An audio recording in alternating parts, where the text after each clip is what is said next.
Hey, Curt Hennig fans. Hello and welcome to another episode of Curt Hennig Was the Best, Changed My Mind. I'm your host, Steph. This is episode 23. Today on our Perfect Podcast, we are going to watch along to WrestleMania 6. Curt wrestled Brutus the Barber Beefcake, losing to him, which ended his perfect record. This was also the match where Lanny Poffo, who was known as the Genius, got his haircut again at the end of the match. I love this match because I think Curt and Brutus had a great feud brewing since the Royal Rumble 1990, where Lanny had gotten his haircut the first time. Curt had jumped into the ring, hitting Beefcake with a chair to defend his manager.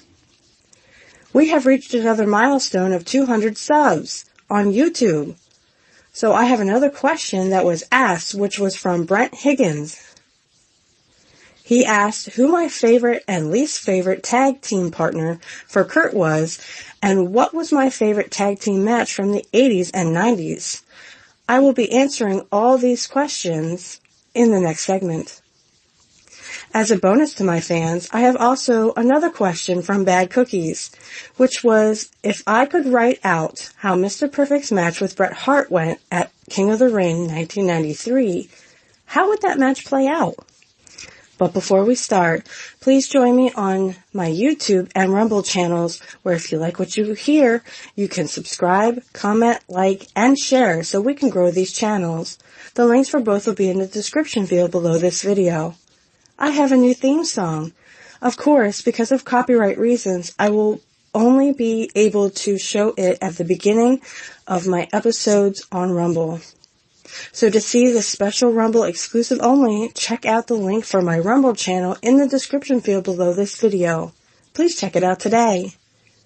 I would like to give a shout out and a thank you to my paid patron supporter Charlie Brown Politics. Thank you, Charlie Brown, for your support. If you too would like to support my channel for as low as $1 a month, please click the link in the description field below this video to become a paid patron supporter. You will also get your name read on the show. For $3 a month, you will get your name read on the show, and you'll get to ask me a question, which I will read and answer on the air.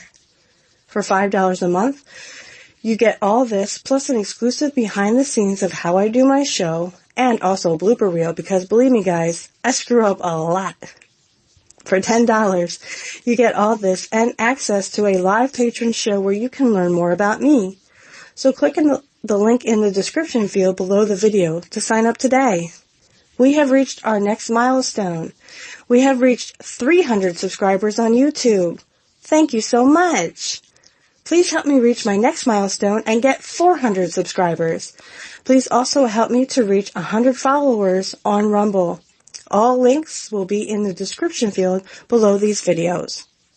Okay guys, and we're back. So, I'm going to answer the questions in this segment. So the first question was, who is my favorite and least favorite tag team partner for Curt?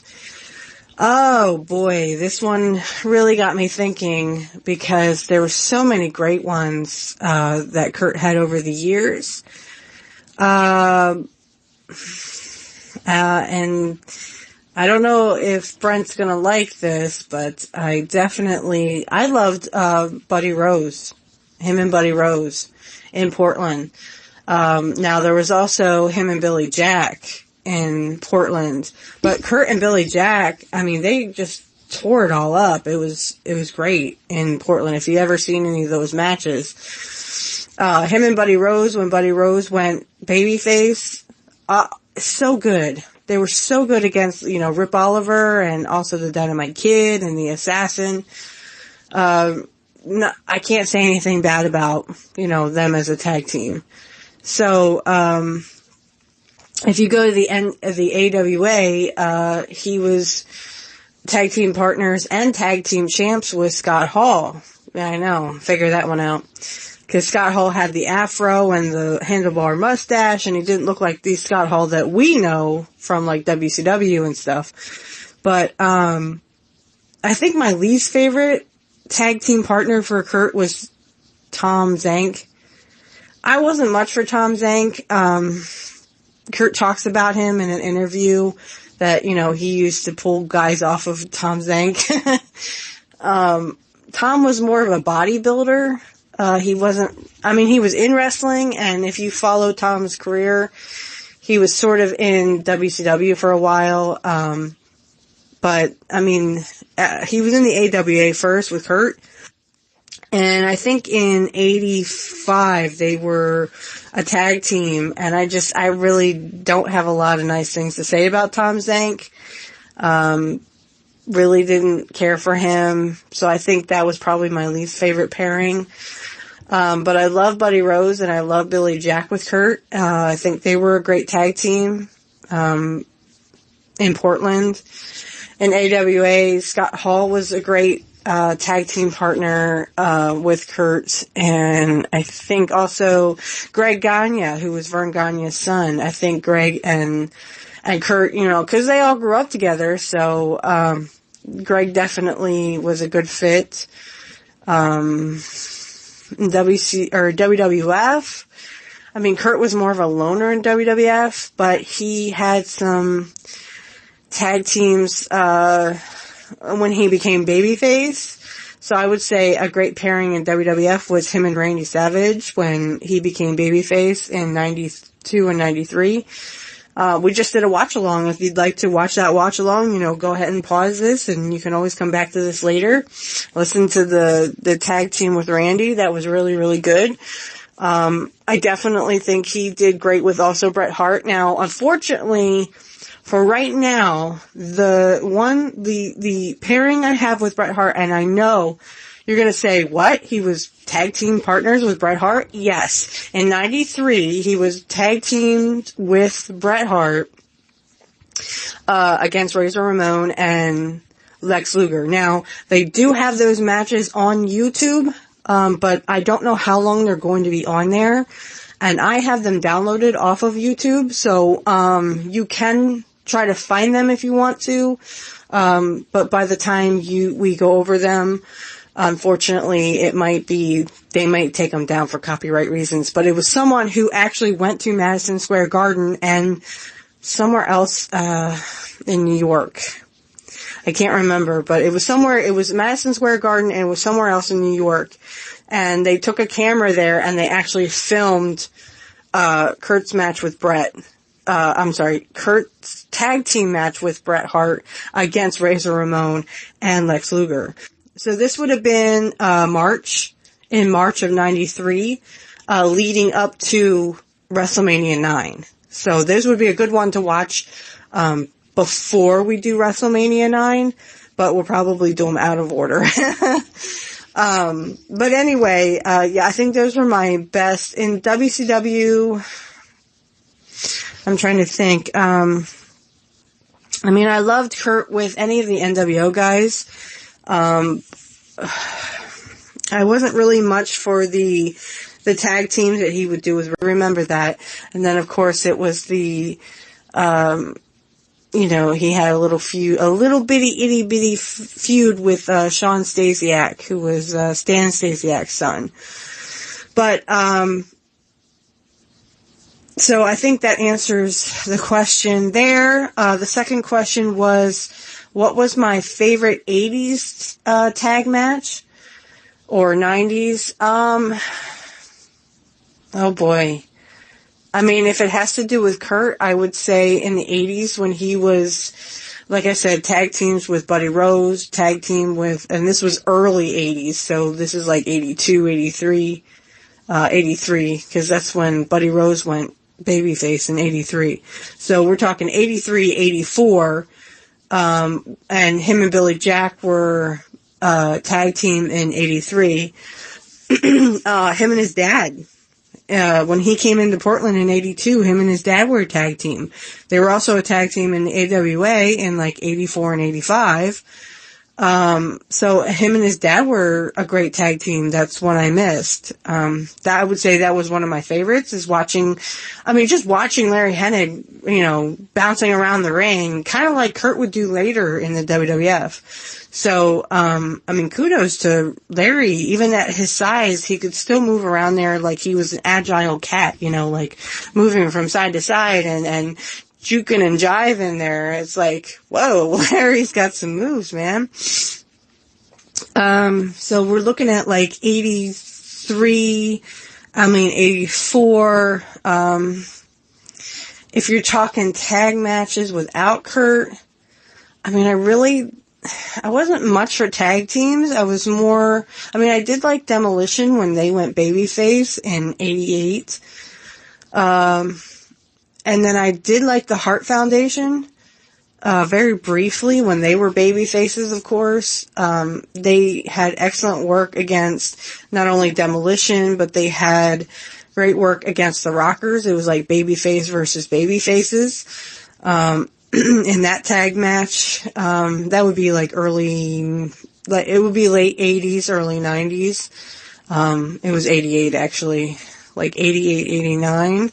89, I think, is when they went against the Rockers on prime time, too. Of course, I wasn't much for the Legion of Doom. I really tried to get into the Legion of Doom. I just couldn't get into Hawk and Animal. And I love them because they're from Minnesota, too. In fact, Joe and Hawk came out of AWA. So, all those guys grew up together, really. And Don Johnson, I think, had said that 6 guys came out of that high school. Scott Norton, Barry Darso, Rick, Curt, there's a bunch of people that went through the AWA, which was in Minnesota. So, I think, whatever work or tag match, there's not a specific tag match that I liked. It's more like, tag teams that I liked. I did like Demolition when Bryan Adams came into it, so he was Crush. And that Survivor Series, they were with Curt, so it was the 3 of them in Demolition because it was Bill Eadie's last night. I don't think he wrestled much after that because he was having major health problems. But pretty sure that, Crush went on to be Crush, the Hawaiian guy that would crush your head. And then he would have a feud with Doink. I wasn't much for the Ultimate Maniacs. I wasn't much for Warrior to begin with. And I was so glad when Curt turned babyface anyway and became the perfect tag team with Randy Savage in 92. I think that was one of my all-time favorite tag teams right there.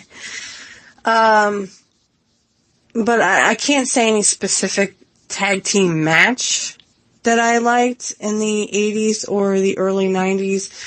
I would like tag teams. So, like I said, the tag team of, Greg Gagne and Curt Hennig, or his dad and him, were pretty great. And watching some of those matches, even in Portland when, it was the Army versus Curt Hennig and Larry Hennig, some really great matches there. You have some really, really, really awesome matches done by Curt and Larry. So I think I hope that answers your question. I'm not a specific match person when it comes to tag teams because if it comes down to that, it would probably be the match that Curt and Savage have, because he sort of talks Curt into coming into being a babyface and coming back to the ring, and he turns against Ric Flair and them. So I think that would probably be the tag team match of all time for me. But if you're talking like real tag teams, I don't really have a specific match. I do, like I said, I did like the Hart Foundation. I did like Demolition. I thought the Nasty Boys were okay. At one point, they actually go babyface after Jimmy Hart betrays them. But, again, not really a specific match I can come up with. I can kind of only come up with, like, tag teams, certain tag teams that I liked. And now for the Bad Cookies question, which was, if I could have written out the Bret and Curt match at King of the Ring 1993, how would I have that coming out? So, I would kind of keep the match exactly how it is, except that, and I know Bad Cookies is going to go, yep, I knew it. I would have Curt winning. I would have Curt winning the King of the Ring, and that way he could become WWF champion. I would have him face Yokozuna at, I think was it SummerSlam? SummerSlam 1993, and I would have Curt winning the belt. Their match at King of the Ring was phenomenal, and we will do a watch along to it because it is something spectacular to watch. Two great professional wrestlers. I mean, I always say, Bret was great. He just wasn't perfect. Right? But two great professional wrestlers who were at the top of their games at 93, and I just think that, Bret had already had the belt, Curt hadn't. So I think, I would have kept the match the same way, doing all the moves that they did, and they were kind of trying to recreate 91 at SummerSlam. So this was actually a great question because it made me think, I'm like, well, I think, is there if he meant it, like, is there a certain move I would change, or like, I don't think I would change any of the moves that they did or any of the way it happened. The only thing I would change is the outcome. I would change it to Curt winning and then eventually Curt winning the belt at SummerSlam. It just makes more sense because, again, Bret had already had it. And I think in 93, what could have happened was, instead of Curt and Shawn at SummerSlam, Yoko and Curt. I think Curt could have taken Yoko for everything he was worth. He could have made Yoko a star. Yokozuna. He could have made that dude a star. Not that Bret couldn't. Bret had several matches with Yoko, and Yokozuna. Sounds like I'm saying Yoko Ono. I don't think that Bret would want to face her. Yokozuna. I know for a fact that if Curt had had his chance with Yokozuna, I think that Curt could have made him an even bigger star. He would have made Yoko look good as a heel, and Yoko could have, done all kinds of things, that heels do, because, that was Vince's heel at the time. It was Yokozuna. Okay, great, fine, but I think Curt could have made it even more believable, and he could have been the hero and the babyface to win the day. And, as everyone knows, Curt lost to Bret at King of the Ring, and Bret went on to become the King of the Ring, beating Bam Bam Bigelow. That I see the match as the same, only like I said, I have it Curt winning, and like I said, it's only because Curt could have made Yokozuna. That match could have been so hyped up. Everything could have been, oh my God, it's Mr. Perfect versus Yokozuna for the title. Is he gonna beat him? Can he survive against this massive guy? And blah, blah, blah. And, Curt would jump around the ring and he could make, as Jim Cornette would say, he could sell his ass off and be that babyface hero that we all wanted him to be. And I just don't think he was given that chance. And that's how I would play it out. If I were Vince McMahon, I would be like, you know what, Curt? You deserve a chance at the title, and just go out and be you. Go out and do what you do. Go make Yokozuna look like the heel he's meant to be. And Yoko could have gotten the belt back at Survivor Series or whatever. Curt could have dropped it to him, but at least you've given faith in Curt's abilities and his talent, and he could have made Yoko look 10 times better than Hogan could even do. I was going to say, because Hogan lost the belt at King of the Ring, so he would have been dropping it to Yoko. Anyway, so and it would have been Curt versus Yokozuna at SummerSlam. And I just think that Curt working with Yokozuna could have been phenomenal, especially for Curt. He could have talked to Yoko beforehand. Hey, I think we should do this, we should do that, see what Yoko was willing to do and what he wasn't willing to do. But again, Yokozuna could have dropped the belt to him at Survivor Series and then gotten it, I mean, if Curt was having problems or whatever, or he was still hurt, because he kind of disappears before Survivor Series. But I think if Curt had the belt, I think he would have been at Survivor Series. So he could have dropped it to Yokozuna at the Survivor Series and then gotten it back, maybe at the Royal Rumble or something. And then him and Bret could, trade off. Or like Bret could come into the mix and, instead of Yokozuna, now it's Bret Hart's the heel. And switch it up a bit. Bret Hart, he would have been a heel for Curt. I know he would have been a great heel for Curt. And it didn't always have to be Curt had to be the heel all the time, I just think that, they made, his life. After he hurt his back in 91, from then on, he had back problems, even in WCW.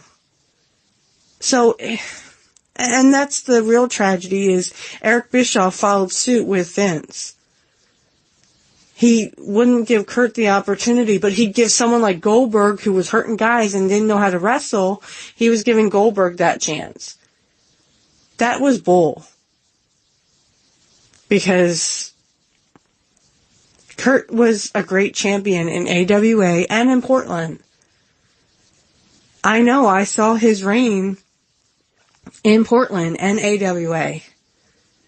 Not, I was too young. In Portland, I wasn't even born yet when he was champion in Portland, and I was about a year old when he was a champion in AWA.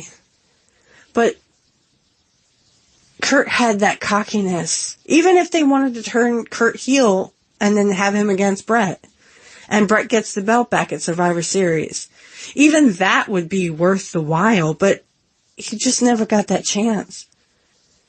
And I don't know, it could be because Vince was just Vince, or, Vince said, oh, you're hurt. Well, yeah, but that doesn't mean anything. He was United States champion in WCW, and I'm sure his back was still bothering him. Those back injuries is something that those wrestlers lived their lives with. And it's just so heartbreaking to know that Curt made if Don Owens trusted him enough in Portland, and then AWA, Vern Gagne made him champion in the AWA. I don't see why it's such a big deal. He was world champion before. He could have been WWF champion, and he would be a damn good one. Same with WCW. Now, it could have been Hogan again, because Hogan and Sting were kind of passing it back and forth. And then eventually, Flair got in there too. Flair back again. He's always sticking his nose where it don't belong. I could see where Curt would feel heartbroken that, no one really gave him a chance.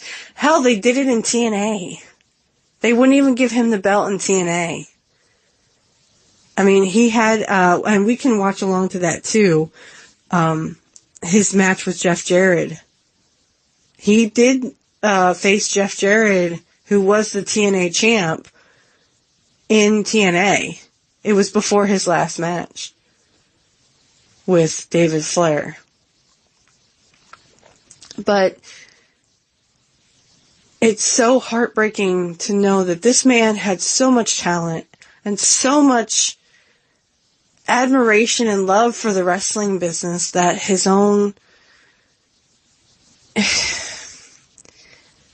he was betrayed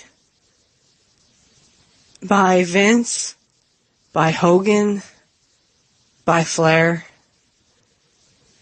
It just seemed like all these guys wanted to stab him in the back because they were jealous of him, because they knew that Curt had talent.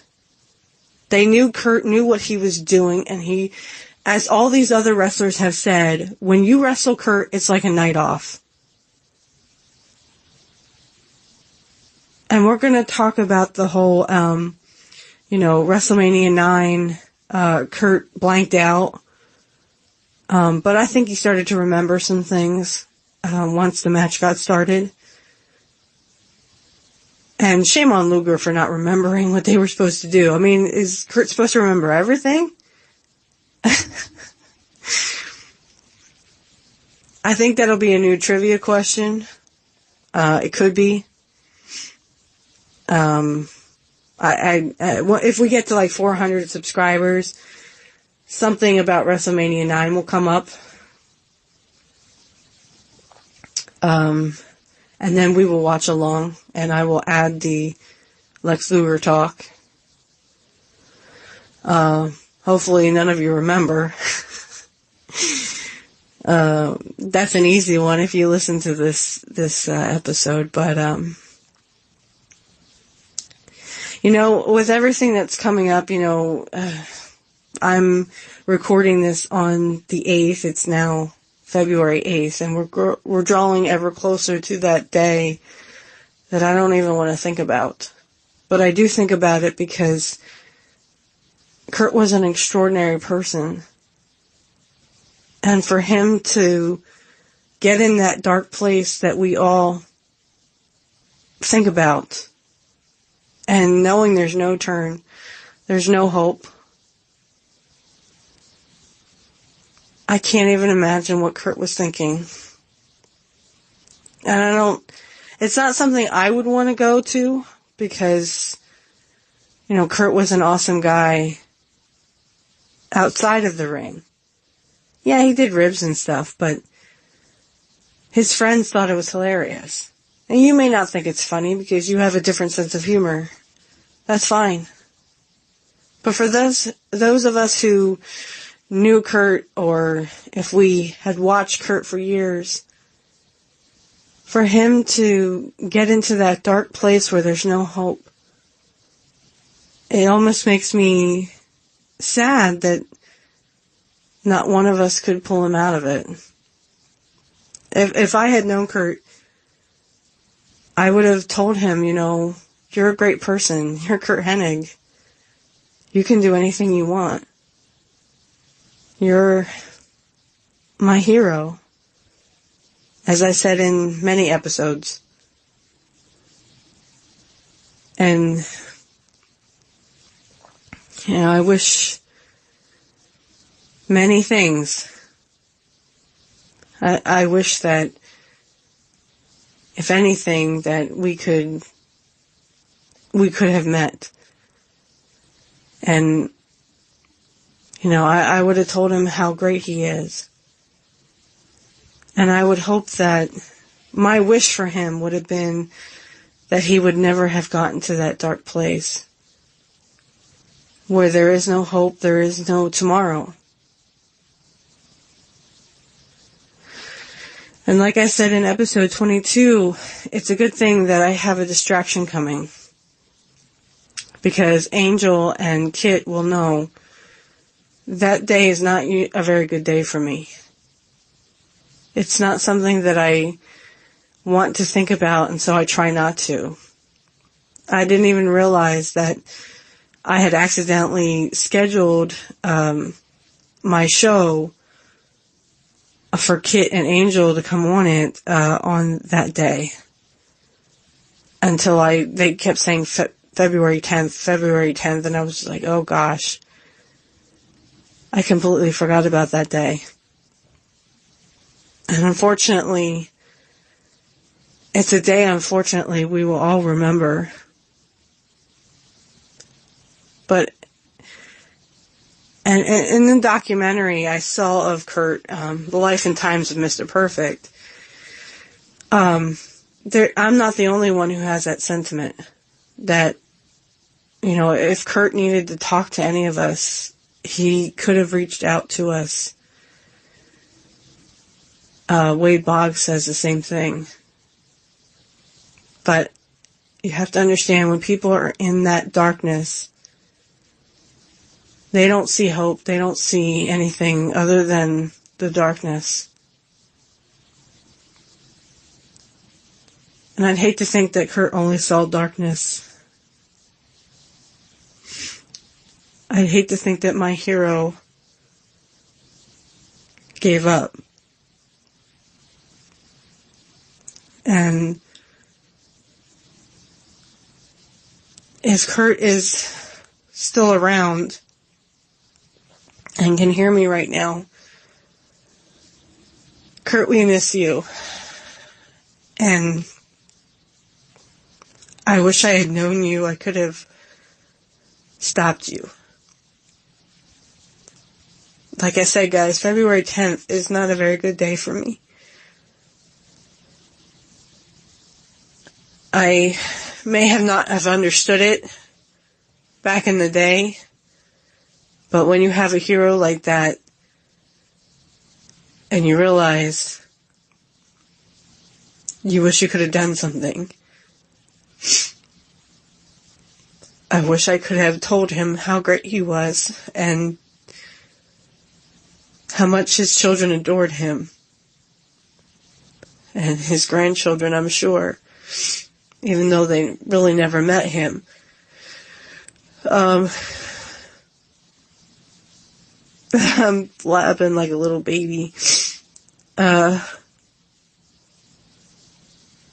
My message for Curt would be,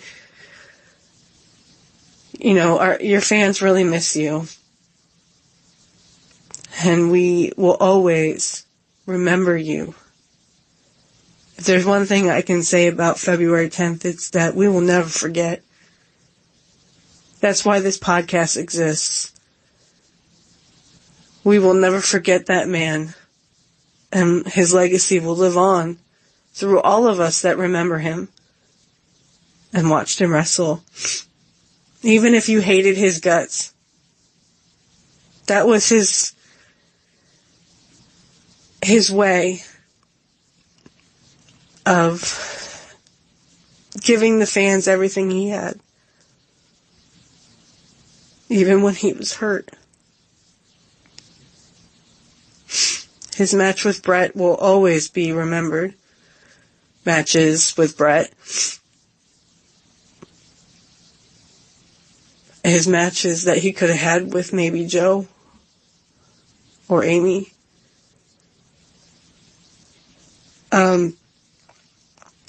If Joe Hennig would ever hear this, your dad was special. And not just to his family, he was special to his fans. He was my hero.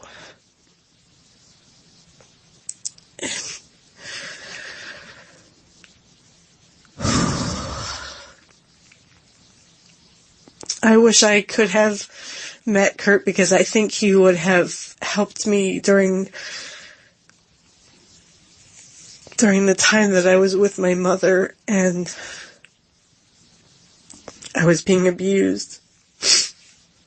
I think Curt would have helped me in that situation and would have told me to keep fighting and that I don't have to put up with that abuse. That I can still be me. And I'm sorry guys, I'm going to need a minute. I will catch you guys on the flip side. Okay, so enough of that. I will have someone on Saturday to make me feel better. We're going to talk about wrestling, guys. I'm going to have Kit Cabello and Angel Riviera both on my show. And hopefully I won't cry around them either. So, you know more about that. We're going to go into WrestleMania 6, which is what I promised we were going to watch along to. So I'm going to go get everything ready. And I will catch you guys on the flip side. When I come back, we're going to watch WrestleMania. We're going to watch along to it. Okay, guys, so to get to WrestleMania 6 on Peacock, you're going to go to, of course, Season 6, Episode 1. And I'm at 41:14. They're talking to Miss Elizabeth. She's just about to come out. So after Curt's match, she comes out with Dusty, and she's the crown jewel. And of course, you know, this is where him and Sapphire were together. So, and of course, to make Randy Macho Man Savage jealous and all kinds upset, of course, everybody knows that, you know, Miss Elizabeth was used as a pawn for that. So, so you can go ahead and hit play now. And I'm going to turn it up. Well, if you do, I personally will look forward to that. Thank you so much for joining us, Miss Elizabeth. Nice to see you and nice to be with you. And now back to you, Sean. Brutus the Barber, Beefcake, what are you doing? I'm just taking a final look at Mr. Perfect's record. And I just have to say, it's pretty impressive. But you know something, Sean? No matter Of course, we had to start with the promo from Brutus. Everybody's really perfect. Everybody has flaws. Everybody makes mistakes. And after this match is over, I think you'll agree that I severed his perfect record in a pretty good clip. Alright, we're gonna turn this down because they're gonna play Curt's music. Curt actually did have music by now. But it's WrestleMania 6, so they only do the Brutus interview, and then of course Lanny has to talk. And here comes Curt. Hello. Wearing like a greenish yellow. It's like a really bright yellow and black. I would tease Curt and be like, you're wearing Steeler colors.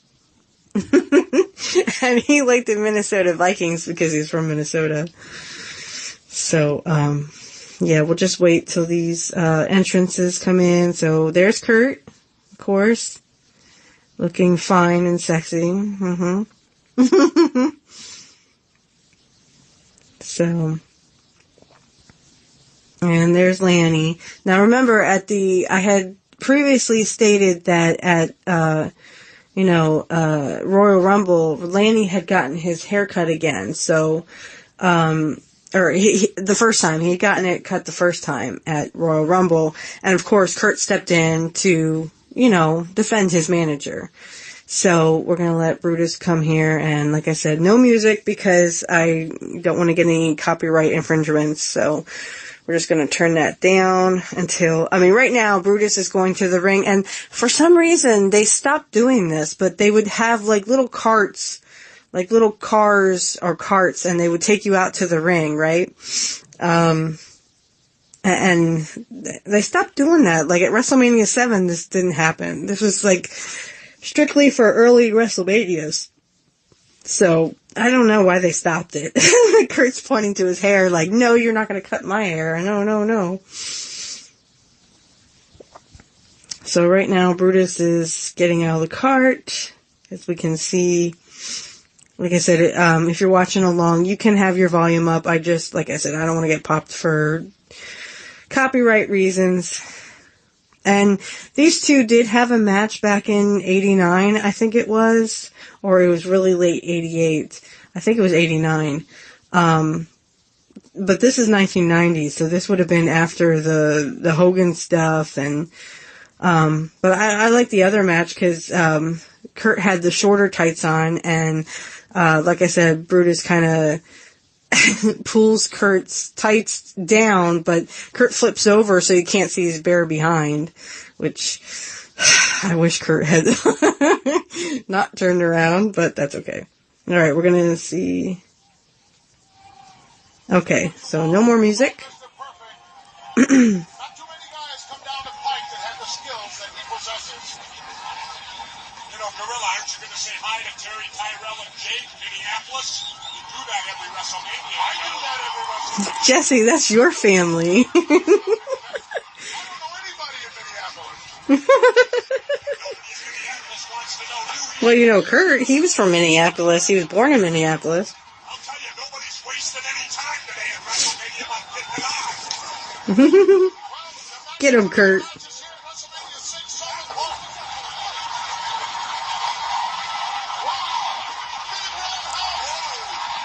I don't think this match is very long, but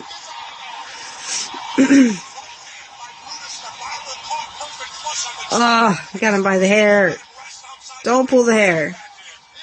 That's my job. No. I'm joking.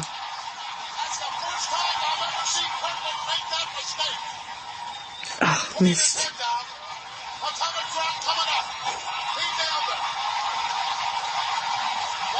Well, he knew how to take bumps when he's jumping around. But that made Curt look good. Well, it made Brutus look good, too.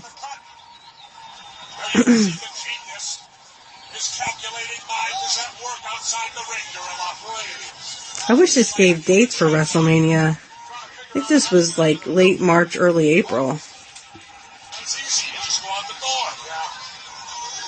Mr. P.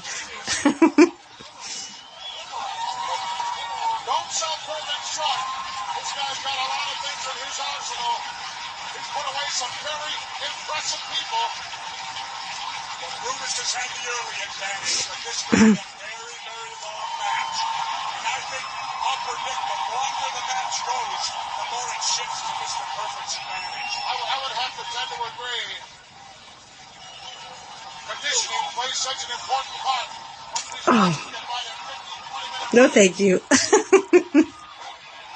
can't think of anyone else here in the World Wrestling Federation with the conditioning of Mr. Perfect.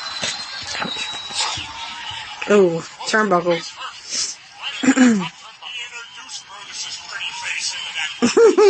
Yes, he did, Jesse. Nice reversal by Brutus. When he comes flying out of that corner. And Brutus, the veteran he is, goes right to work on that lower back area.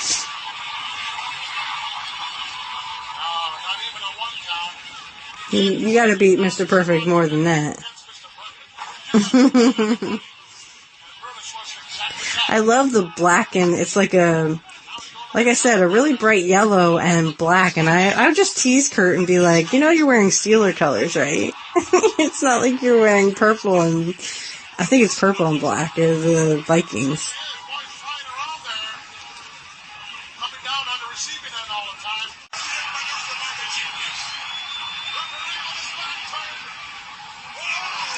Got him. This one could be over.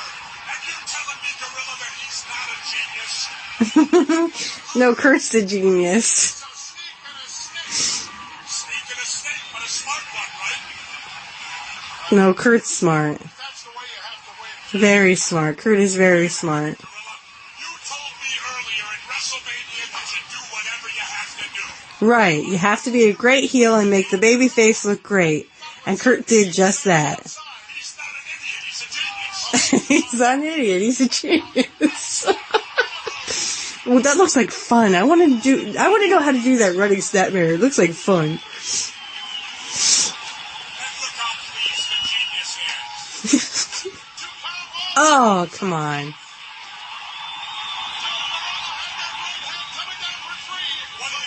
What do you expect? Morella could barely get the 3 on his own. Right into the breadbasket. Boy, how quick the tide has turned here. The pendulum swung the whole 360 degrees here. No, Gorilla, actually it's 180. Yeah, 180. 360 would put it back where it was. Right. 360 takes it all the way around. Yeah, but 180's halfway. It doesn't matter. But you make the heel makes the baby face, and he really, ooh. No thank you.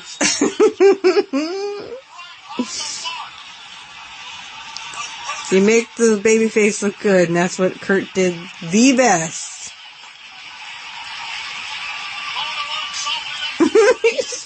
Just kicks him.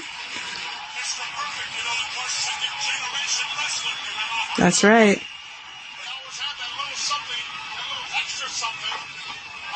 Those knee lifts were so good. That's right.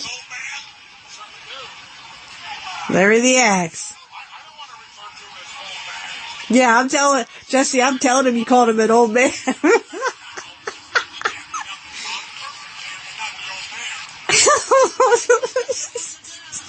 I'm telling Larry the Axe you called him old.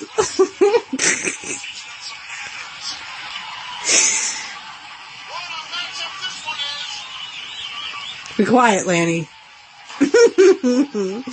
I only want to hear Curt talk. Shush.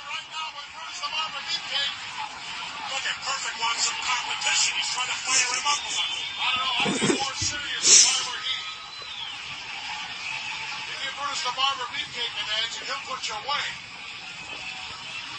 Hiya. He's not giving him that edge, Gorilla. He's just measuring him. Right here, Jess. Sure, but when he has to, he delivers a blow that puts him back down. Look at Beefcake swinging to his ankle. He's begging right now. Please, Mr. Perfect. I've had enough. Just give me and get it over with. Good one, Jesse. Yes, that's Jesse Ventura for you. Oh, he hits the pole, but see how he put his hand down? That's Curt 101. Safety, you always save yourself. Alright, I'm going to turn this down just because of music, copyright reasons, you guys understand. Yeah. Okay, but we're going to keep on watching because Lanny actually gets his hair cut here. Yeah, if you saw, Curt put his hand down, and, that's, Curt 101. That was always, safety first, so he would bump his hand, his head into his hand. That way it would kind of look like, oh no, he hit the post, that kind of thing. And yeah, Gorilla says, oh, he knocked himself out. Well, no, I don't think he knocked himself out. But I think he was supposed to sit there and let Brutus, touch his hair and stuff. Lucky man. Anyway. Oh, lady stole the scissors. Shears. Bruce goes after him.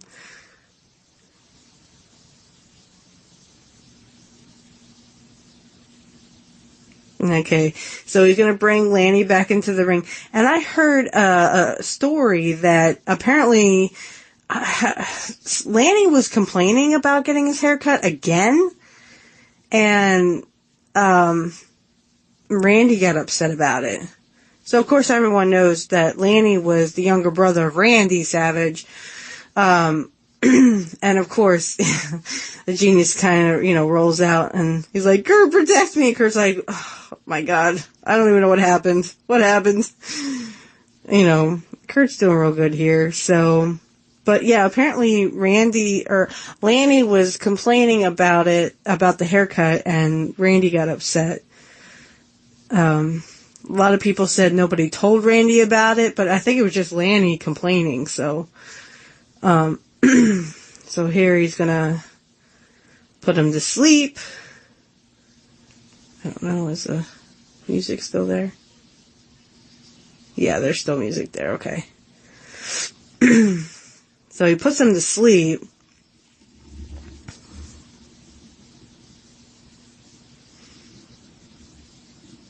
Now he's gonna cut his hair, so okay, so the genius is laying there, right?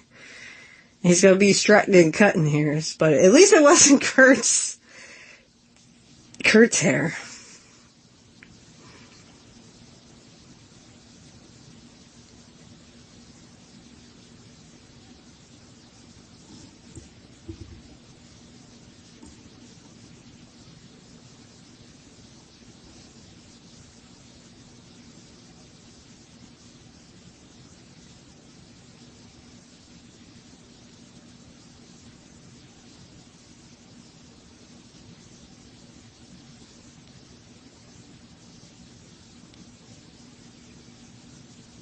And so he's cutting his hair here. And throwing it out to the crowd, which is hilarious. Just so that he gets that, off the back there. And then he throws the hair. It's like, what the heck? Alright, so we're going to hit pause. And I don't think they have an interview with Curt or anything. I think this is all, Jesse and stuff. Yeah, Jesse, Tito Santana, there's Dusty. I really like Dusty Rhodes at this one. Hogan, Warrior.